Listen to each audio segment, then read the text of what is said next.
बुरे वाला के बाजारों में ईद की गहमा गहमी अरूज पर पहुंच गई है। जूं जूं ईद का दिन करीब आ रहा है, बाजारों में ईद की खरीदारी के लिए अवाम के रश में इजाफा होता जा रहा है। कपड़े, जूते, गारमेंट्स, ज्वेलरी और दीगर अशिया की खरीदारी के लिए शहरियों ने मार्केट का रुख किया हुआ है। जहां शहरी ईद की खरीदारी पर महंगाई का रोना रोते दिखाई देते हैं, वहां दुकानदार भी महंगाई की वजह से अवाम की कुव्वत खरीद कम होने का रोना रो रहे हैं।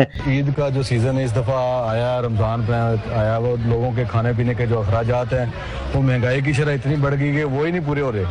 और आम लोगों ने कपड़े क्या लेने, कस्टमर आता है हमारे पास, जो पिछले साल सूट हमारा आम जो कैजुअल आम घर पहनने के लिए होता था 750 की उसकी कीमत थी प्रिंट लॉन का, अब वो 2000 की वहाँ से खरीद हमारी आ रही है, तो कस्टमर क्या लेगा। महंगाई बहुत है, हुकूमत से बस यही अपील है कि वो महंगाई कम करें और ताकि गरीब आवाम जो है वो भी ईद की खुशियों में शरीक हो सके। महंगाई की वजह से माएँ बहनें शॉपिंग नहीं कर पा रही, इतनी महंगाई हो गई है। जो बाजियाँ 15-15, 10-10 सेट लेके जाती थी, अब 1-2 सेट भी नहीं ले रही। ईद की खरीदारी के लिए महंगाई का शिकवा करती ये अवाम और शहरी हुकूमत से महंगाई के खात्मे के लिए किसी मौजूदाती रिलीफ के मुंतजिर दिखाई देते हैं। मोहसिन मुगल, मुगल न्यूज़, बुरे वाला।